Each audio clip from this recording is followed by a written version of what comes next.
roadmap for revival, a very special guest, the Oil Minister, Dharmendra Pradhan, joins us right here on ET Now. Thanks very much for speaking to us, sir. I want to first start talking to you about a statement that you have made, that all decisions will be pro-poor in the oil sector. This is a sector where the biggest corporates have invested in. This is also a sector that impacts the common man. How do you plan to strike that fine balance between the two constituents? No, this is the main challenge. There is no contradiction between the 2 points. Right. This is economy ministry. This ministry opened its field through progressive policy in mid-90s. This sector has been open to FDI. Right. If you are analyzing last 20 years, there is no major investment in this sector. So business has to grow. We have to be progressive. We have to be dynamic according to the change of the economy.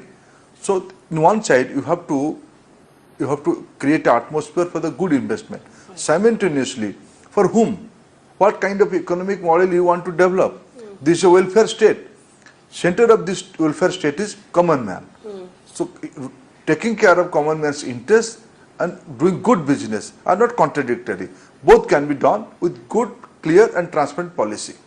That's an important point, that you think there can be a meeting of minds between the interest of the common man and making good profits. जो सवाल मैं आपसे दूसरा पूछना चाहूंगी वो subsidies को लेकर है. It's such a huge subsidy burden as far as the oil sector alone is concerned. It is subject to very volatile crude movement overseas. How do you plan to tackle subsidy in this sector on account of diesel, on account of LPG and kerosene? We will discuss diesel in just a while because you have taken small steps towards deregulation the government had in the past. How do you plan to tackle that mountain of subsidy in the oil sector?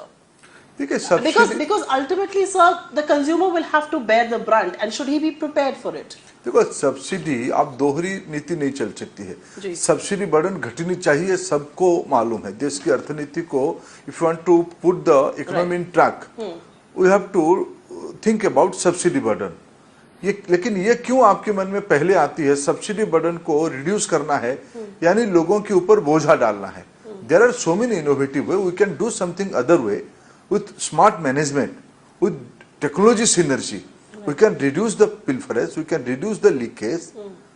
With it's a PDS ministry. इस विभाग की एक बहुत बड़ा भूमिका है जन वितरण में. That's right. जन वितरण के कई सारे अच्छे मॉडल्स कई राज्यों में खड़ा हो चुकी है.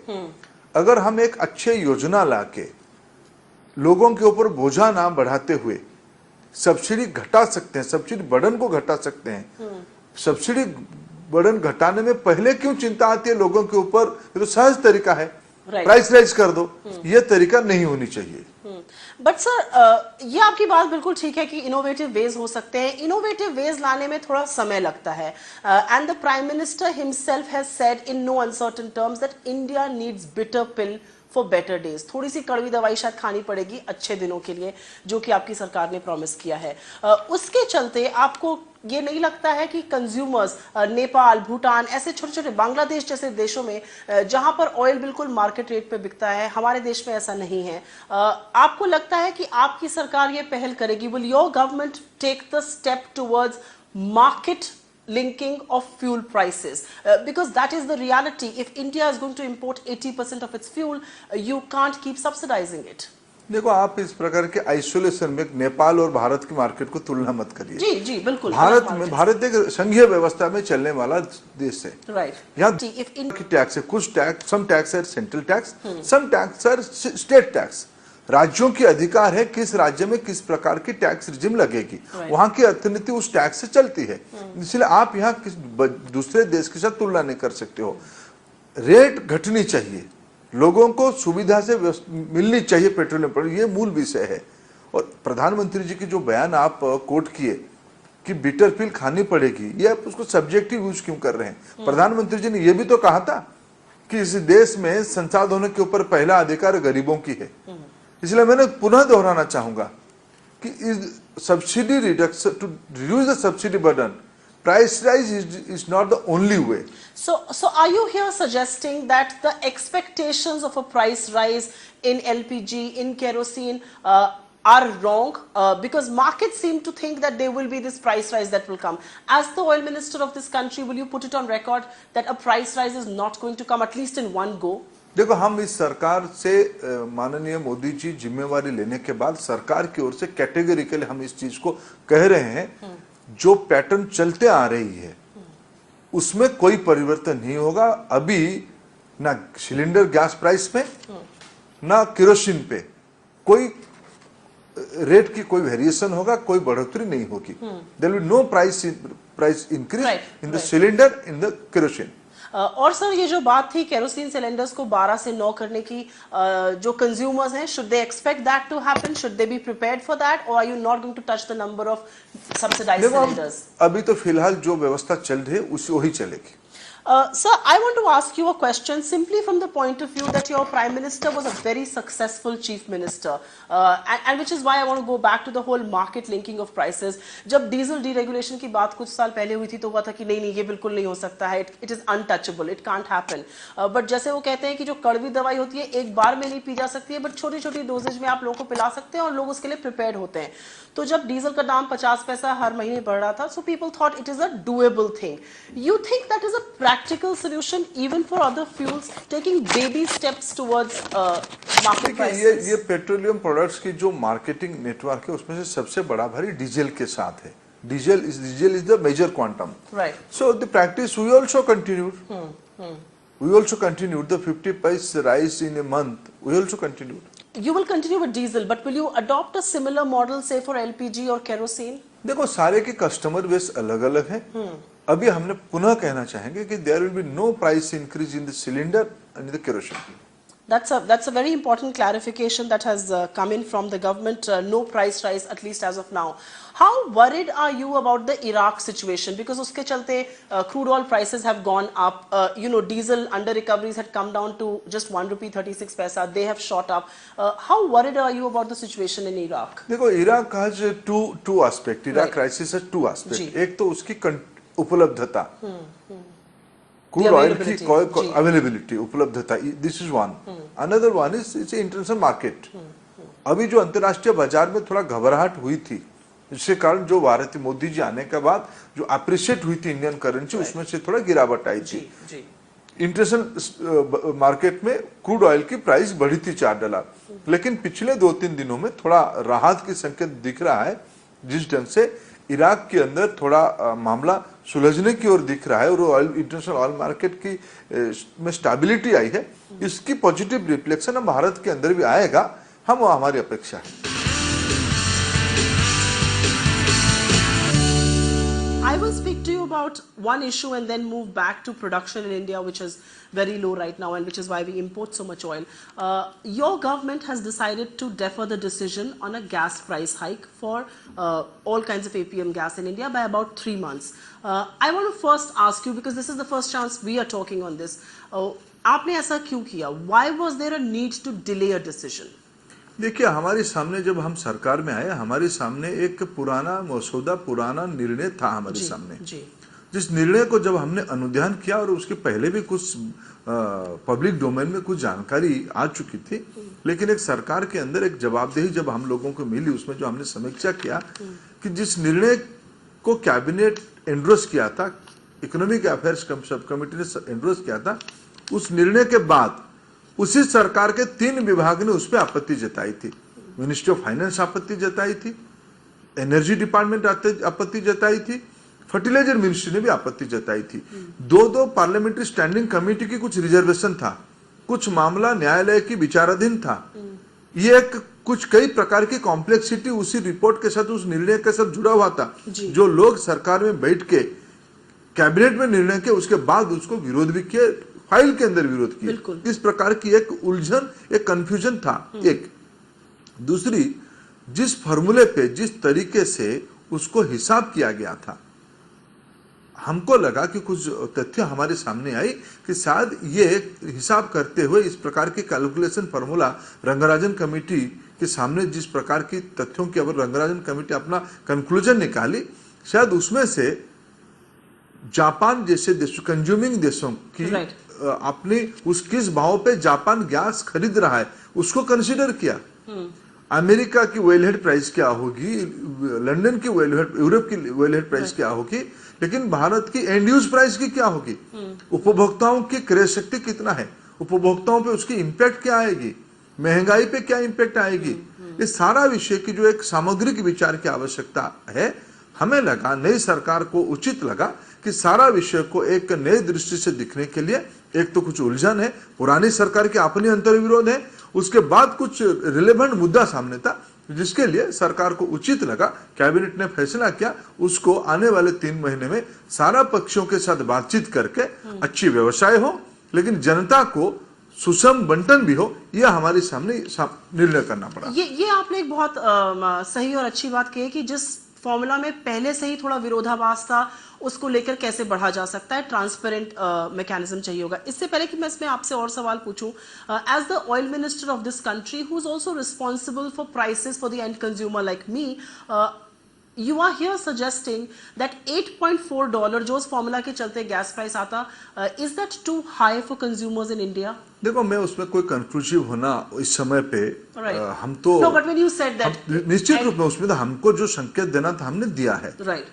अगर हम सरकार उस सारे तरीके से और उस हिसाब से सहमति होता तो शायद कर लेता जी हाँ। लेकिन एक custodian of the Indian rule book और भारत की आम जन की ट्रस्टी के नाते सरकार उचित माना कि सारा विषय को एक बार ये संसाधन जनता की है, और जिस संसाधन के बारे में मेरे प्रधानमंत्री जी ने अपने सरकार की शुरुआत में पहला बयान दिया कि इस देश के संसाधनों के ऊपर इस देश के गरीबों की पहला हक है। इसलिए इससे क्रांतिकारी, उससे प्रोग्रेसिव स्टेटमेंट कुछ नहीं हो सकता है। एंड उसी के चलते शायद आपने ये कॉल ली कि इतनी महंगाई की मार हम लोगों पर नहीं डाल सकते, स्पेशली जब इन्फ्लेशन इतना हाई है। सर, मैं आपसे एक सवाल पूछना चाहूंगी, जो 3 महीने का टाइम है उसके बाद इस पर सिर्फ सरकार कैबिनेट के द्वारा निर्णय लेगी, और will they be another expert panel that you are looking to constitute? How will you arrive at a decision 3 months from now? When we decide in cabinet, we decide another thing. Right. We'll talking to all the stakeholder in this sector. जो संबंधित पक्ष है, उत्पादक से लेके उपभोक्ता तक, सारा पक्षों से, विशेषज्ञ से लेके जिनकी जो इनकी डोमेन फील्ड जिसकी है इसके बारे में सबसे हम राय मशवरा लेके चर्चा करके मिल बैठ के एक भारत के पक्ष में, आम जन के पक्ष में निर्णय करेंगे। सो ये निर्णय सिर्फ सरकार ही लेगी, ये निर्णय कोई पैनल, एक दूसरी कमिटी का आप कोई गठन करने की नहीं सोच रहे? देखो, हम खुले मन पे हैं, निर्णय तो सरकार ही लेती है। पिछले सरकार जैसे एक निर्णय होने के बाद उसमें 3 मत और नहीं आएगा, सरकार एक निर्णय करेगा, और 1 अक्टूबर से हमारे पास शायद नए प्राइसेस होंगे। उसके पहले भी हो सकता है, उसके पहले भी हो सकता है। देखो, सरकार 3 महीना समय लिया। हाँ। हम किसी को देश के अंदर, उद्योग के अंदर एक तेजी लाना है, एक विश्वास खड़ा करना है जी। देश की जनता के अंदर एक विश्वसनीयता हमारे ऊपर बनी है, उसको आगे ले जाना है। इसलिए कोई टाइम फ्रेम हमने अल्टीमेट 3 महीना का है, लेकिन उसके पहले भी निर्णय कर सकते हैं। हाँ, ये एक इंपॉर्टेंट क्लैरिफिकेशन है, क्योंकि लोगों को लग रहा है। सर, इसमें एक सवाल पूछना चाहूंगी, जब भी आप ये निर्णय लेंगे, जब से भी लागू होंगे नए prices, will this be with retrospective effect, क्योंकि 1 अप्रैल से नए प्राइसेस आने थे, और will that be from the day you take the decision? एक ये क्लैरिटी मार्केट्स जानना चाहेंगे। बिल्कुल, देखो, सारा विषय की कई पहलू है जी, कई पहलू। उसमें क्या लगेगा, जो जब चर्चाएं शुरू होगी, ये भी सुझाव जब हम लेना शुरू करें, सारा पक्ष को सुनेंगे, एकदम ऑनसेट में जजमेंटल होना मेरे जैसे जो भूमिका में मैं हूं, मेरे लिए उचित नहीं है। I want to ask you a question, sir, because you're handling such a sensitive sector like oil. This has the biggest corporates like a Reliance, an SR, a Kane. This also has big Indian PSUs, ONGC, IOC. Has the decision on a gas price hike been made difficult because of the presence of such big corporates like Reliance? क्योंकि ये इतना politicise हो गया था issue, एक Arvind Kejriwal press conference करके इसके बारे में बात कर रहे थे, क्या ये भी एक रीजन था कि क्योंकि इतना जिसको कहते हैं पॉलिटिकली संवेदनशील हो गया था? Is that one of the reasons why you decided let us wait, let us take a call, I mean let us revisit the issue? देखो, मैं इसको दोहराना नहीं चाहूंगा, मैं पहले से इसको उत्तर दे चुका हूं जी। देश की आम जन ने मेरे नेतृत्व पे भरोसा किया, मेरे नेता नरेंद्र मोदी जी पे भरोसा किया, और मोदी जी कोई बाद में नहीं कहा है। प्रधानमंत्री जी जब जिस दिन वो चुने गए उसमें और उस समय पे, और जब महामहिम राष्ट्रपति जी की अभिभाषण के उपरांत जब दोनों सदनों में उन्होंने बयान दिया, बहुत स्पष्ट रूप में उन्होंने कहा कि कैसे वो देश चलाएंगे, कैसे क्या उनकी मंशा है। उसमें उन्होंने स्पष्ट किया ना कोई दबाव में कोई निर्णय करने वाले हैं, ना किसी को हम छोड़ के निर्णय करने वाले हैं। देश के हित में निर्णय करने वाले हैं, उसमें गरीब जन सबसे पहले रहेंगे, महिला सबसे पहले रहेंगे, युवा सबसे पहले रहेंगे, नई पीढ़ी सबसे पहले रहेगी। इसलिए इस प्रकार के निर्णय में कोई दबाव में किसी को दिखते हुए किया, ऐसा नहीं। देश की सुरक्षा को लेके, देश की हित को लेके निर्णय किया हमने। जो नरेंद्र मोदी जी के फैंस हैं बहुत सारे, उनको ये भी लगता है, कुछ लोग कहते हैं जानकार, कि प्रधानमंत्री ने इससे एक बहुत इंपॉर्टेंट मैसेज दिया है कॉर्पोरेट इंडिया को भी, कि ये मत सोचिएगा कि आप मुझे किसी भी तरह से बाध्य कर सकते हैं कोई डिसीजन लेने के लिए। I can't be bulldozed into taking any decision. Do you think that's the right reading into this? इस प्रकार की समीक्षा देश के प्रधानमंत्री के लिए उचित नहीं है, ना प्रधानमंत्री जी की ऐसी सोच है। प्रधानमंत्री जी एकदम बहुत कोई लुके छुपे तरीके से नहीं कहा है, उन्होंने सदन के अंदर कहा है कि हम देश की 125 करोड़ जनता को एक साथ लेके चलना चाहते हैं, सबसे चलना चाहते हैं। विपक्ष को उन्होंने कहा कि आप ही के मार्गदर्शन पे मैं चलूंगा।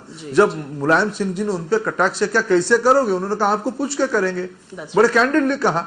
जब प्रधानमंत्री जी बहुत दिनों के बाद देश में एक राष्ट्रीय सहमति बनाने के लिए कोशिश कर रहे हैं, उस विषय पे मोदी जी किसी सेगमेंट को छोड़ के किसी सेगमेंट को मैसेजिंग करके मोदी जी देश को ही साथ लेके काम करने वाले हैं। ये तो आप बिल्कुल ठीक कह रहे हैं कि मोदी जी ने अपने पहले अभिवादन में भी ये कहा था कि गरीब जनता जो है वो मेरा फोकस एरिया है।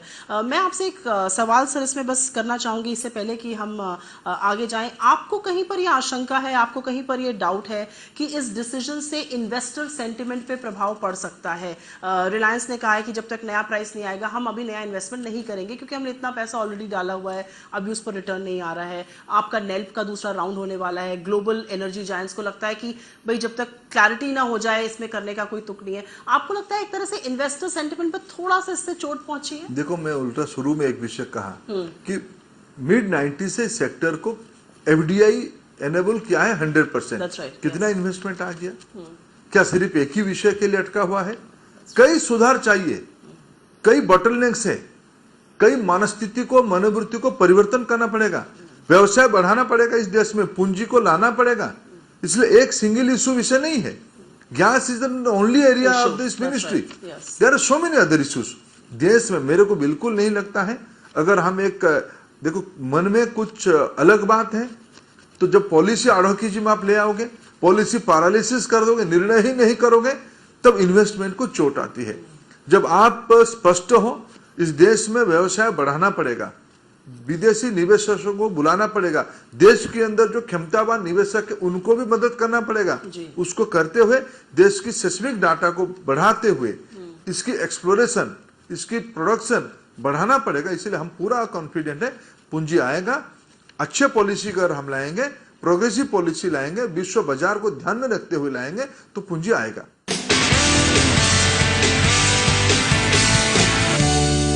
I will ask you a question on the production sharing contracts. A lot of experts in the oil sector believe that the production sharing contract inherently is flawed. It gives rise to a lot of legal disputes, and which is why they think it's time to change the production sharing contract. इसको revenue sharing model पे लाना चाहिए from the profit sharing model. What is your view on that? Is your government working towards? जब हम नेल्प 10 के बारे में जाएंगे, सबके सामने ले जाएंगे उस विषय को, सारा पक्ष विभाग भी उस विषय पे, उसके पक्ष विपक्ष इस विवाद में इस वितर्क चल रहा है कि प्रोडक्शन शेयरिंग कॉन्ट्रैक्ट जारी रहनी चाहिए या रेवेन्यू शेयरिंग मॉडल आनी चाहिए। विश्व की क्या प्रैक्टिस है, इसको कभी एक पीस में हम नहीं देख सकते हैं। एक मैंने जब कहा कि एक progressive policy, transparent policy clarity लेके आएंगे, इसकी सारा शर्त तो उसमें जुड़ा हुआ है। हम एक इसको निवेशक D risking of the capital, इसकी इस स्पिरिट पे हमको काम करना पड़ेगा। दो लास्ट क्वेश्चंस हैं सर, और एक है ये सीधा प्रोडक्शन को लेकर। India imports almost 70 to 80% of its crudes, and which is why our import bill is so huge. It's a huge drain on the exchequer. Forex goes for it. Our productions are still very low. ONGC's fields are aging. The private sector hasn't been able to come up to that mark. Is that something that bothers you, and how is your government looking to improve production? Production के बारे में आप लोग क्या करेंगे? ये तो ठीक है कि बॉटलनेक्स निकालेंगे, यहाँ पर निवेश लाएंगे ज्यादा, बट उसके अलावा बिकॉज हमारे रिजर्व्स तो बस उतने ही हैं। देखिए, नया रिजर्व भी आ सकता है एक्सप्लोरेशन करने, सेस्मिक डाटा बढ़ाने में 2D 3D 4D तक डाटा टेक्नोलॉजी के माध्यम से हम इकट्ठा कर सकते हैं। निवेश ला के अपना एक्सप्लोरेशन बढ़ा सकते हैं।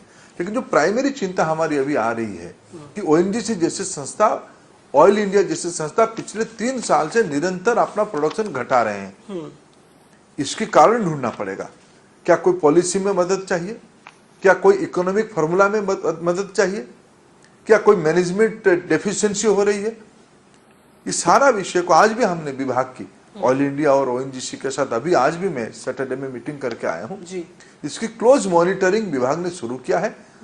कोई शॉर्टकट नहीं है, डोमेस्टिक प्रोडक्शन को बढ़ाना पड़ेगा, बढ़ सकता है। दलाल स्ट्रीट ने बहुत ही बड़ा एक थम्स अप दिया है मोदी सरकार को, आप लोगों के नेतृत्व को। जबरदस्त एक बुल रन है मार्केट्स में एंड उसको शायद finance minister Arun Jaitley obviously leverage करना चाहते हैं। इसीलिए डिसइन्वेस्टमेंट टारगेट को बढ़ाने की बात है 60 से 80 हजार करोड़ रुपए की। और obviously some of the good candidates are in ONGC and IOC in the oil sector. The last time an ONGC FPO happened, it wasn't a success at all because there was a lot of policy paralysis. It was a flip flop. LIC had to rescue it. Do you think the time is ripe and right, and what kind of timelines are you looking at both for the ONGC and IOC divestment? देखो, आप अभी तो हमने शुरू किया है। इस प्रकार के निर्णय मिनिस्ट्री सेंट्रिक नहीं होती है, एक होलिस्टिक गवर्नमेंट की स्ट्रेटेजी होती है। जब हमने कहा है कि मिनिमम गवर्नमेंट मैक्सिमम गवर्नेंस, उसी में अधिकार कम, जिम्मेवारी ज्यादा, उसके लिए जो तरीका है हम करेंगे उसको। बट आपको लगता है कि पॉलिसीज तब तक इतनी अच्छी हो जाएंगी कि इन दोनों कंपनीज में लोग इंटरेस्टेड होंगे? क्योंकि बुल रन बहुत जबरदस्त है और ऑब्वियसली इस समय स्टेक सेल करना शायद अच्छा होगा, बट सब कुछ डिपेंड करता है कि जो कंपनी जिसका स्टेक सेल हो रहा है उसकी पॉलिसीज कैसी हैं। As the oil minister, can you assure investors that the policies will be such that these FPOs will be attractive? नहीं, अगर मैं इन्वेस्टमेंट मेरे को थोड़ा ज्यादा पैसा कमाने के लिए अगर मेरे परफॉर्मेंस को मैं बढ़ाऊं, पहले बढ़ा तो लूं परफॉर्मेंस। That's right. शायद मेरे को ज्यादा कुछ पैसा उसमें से मिल जाएगा। मैं आपसे एक लास्ट सवाल पूछना चाहूंगी। As India's oil minister and somebody who's handling such a important portfolio in Mr. Modi's government, is it unfortunate that the government and the most valued private sector company are at loggerheads? इस तरह का जो द्वंद, इस तरह की जो एक पब्लिक लड़ाई सरकार और रिलायंस इंडस्ट्रीज के बीच में चल रही है, इससे आपको कष्ट होता है? और अगर होता है तो इसको आपको लगता है कि कोई सोल्यूशन हो सकता है इस मतभेद का? मैं इस समीक्षा से सहमत नहीं हूँ। एक तो लड़ाई नहीं है, व्यवसाय में सारे मत रहता है, अपना अपना पक्ष रहता है। विधिक संबंध जिसको जो पक्ष में जाना है उसमें सरकार को कोई आपत्ति भी नहीं है। राइट। लेकिन ये सारा करते हुए मैंने कहा कि हम ट्रस्टी है, हम ट्रस्टी है देश की संपत्ति की, हम ट्रस्टी है देश की आम जन की हित की। ये दो विषय हमारे सामने प्रायोरिटी है। इसलिए एक व्यवसाय अपने एक कायदे से चलता है, अपने एक मॉड्यूल्स पे चलता है। इसलिए हमें कोई ये शब्द में उचित नहीं मानता हूं कि लॉगरहेड में है। मत अलग हो सकती है, व्यवसाय की अपना अपना ट्रिक्स और स्ट्रैटेजी हो सकती है, लेकिन मैं नहीं मानता हूं देश की कोई व्यक्ति किसी के साथ लॉगरहेड की मंशा रखता होगा। पर आप ये नहीं चाहेंगे कि एज ऑयल मिनिस्टर, जो कि सारी कंपनीज के एक तरह से जिसको कहते हैं कस्टोडियन है in the oil sector, would you not want to settle and make peace with also the largest oil firm in the country which is in the private space, which is Reliance Industries? जब हमने कहा कि हम सारे पक्षों से विधि संबंध बातचीत करेंगे, उसकी अर्थ क्या निकलती है? हम चर्चा चाहते हैं, हम सबसे सुनेंगे, सबकी बात को समझेंगे, हम अपना जानकारी को और बढ़ाएंगे और हम समीक्षा करेंगे, और उस विषय पे हमने कोई कॉन्फ्रंटेशन की आवश्यकता नहीं मानते। और ये व्यावसायिक तरीके हैं, ये दांव पे चलते रहेगा, लेकिन सब देशभक्त हैं, देश के लिए सब काम करते हैं और देश की जनता सर्वोपरि है। Thanks a lot for speaking to us, sir. Always a pleasure talking to the oil minister because this is such a sensitive sector, very, very high stakes there. Thank you very much. Thank you.